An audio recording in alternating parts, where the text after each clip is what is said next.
কোটা সংস্কার আন্দোলন কি?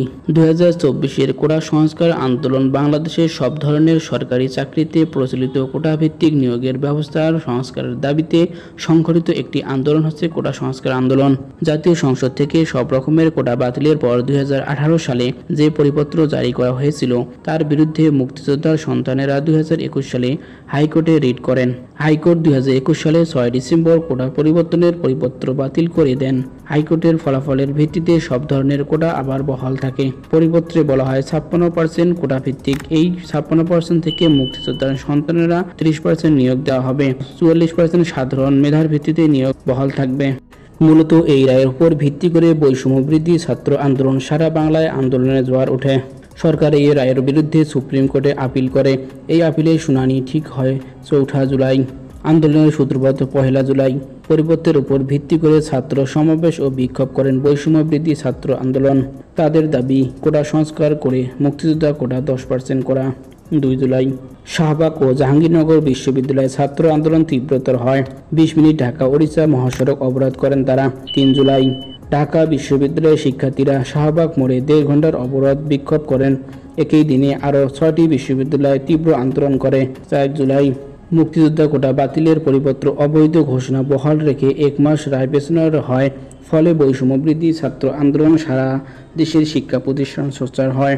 5 ও 6 জুলাই হাইকোর্টের রায়ের বিরুদ্ধে সারা দেশে আন্দোলন বহাল রাখে শিক্ষার্থীরা। 7 জুলাই শিক্ষার্থীরা অনির্দিষ্টকালের জন্য ক্লাস পরীক্ষা বন্ধের ঘোষণা দেয়। 8 জুলাই 9 বিশ্ববিদ্যালয় সহ 11টি গুরুত্বপূর্ণ স্থান, 3টি রেলপথ, 6টি মহাসড়ক অবরোধ করে রাখে শিক্ষার্থীরা। 9 জুলাই আবারও বাংলা ব্লকের ঘোষণা করে বৈষম্য বৃদ্ধি ছাত্র আন্দোলন।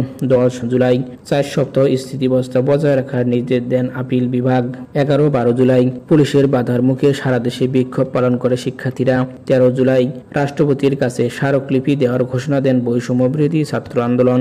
14 জুলাই স্মারকলিপি জমা দেন এবং ওই দিনে প্রধানমন্ত্রী ছাত্রদের রাজাকার বলায় আন্দোলন আরও তীব্রতর রূপ লাভ করে এবং ক্যাম্পাসে ক্যাম্পাসে বিক্ষোভ মিছিল পালন করে শিক্ষার্থীরা।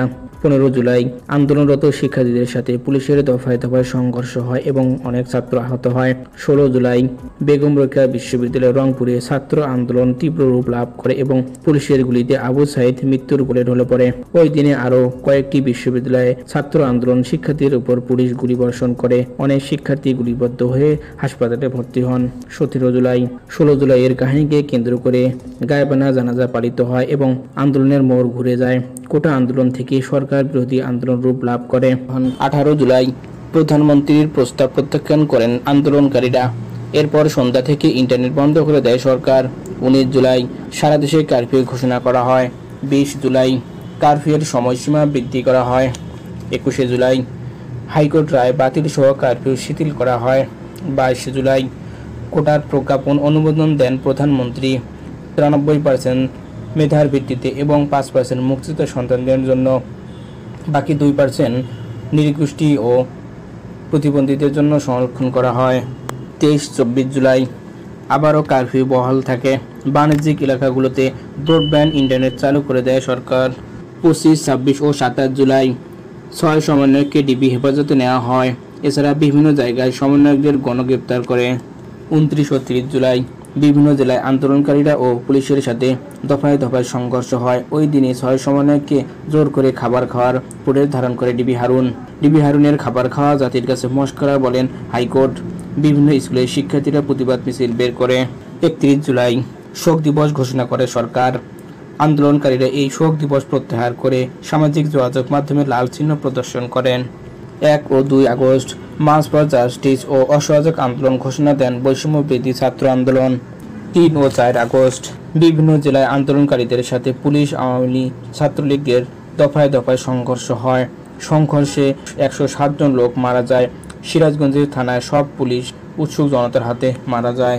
5 আগস্ট বৈষম্য বৃদ্ধি ছাত্র আন্দোলন লং মার্চ টু ঢাকা ঘোষণা দেন। ওই দিন সর্বস্তরের মানুষ ঢাকায় আসে। প্রধানমন্ত্রীর কার্যালয়ের দিকে অগ্রসর হতে থাকে। উৎসুক জনতা প্রধানমন্ত্রীর কার্যালয় ঘেরাও করার পূর্ব মুহূর্তে হাসিনা রাষ্ট্রপতির কাছে পদত্যাগপত্র জমা দিয়ে ভারতে পালিয়ে যান। দেশবাসী দ্বিতীয় স্বাধীনতার স্বাদ আস্বাদন করে।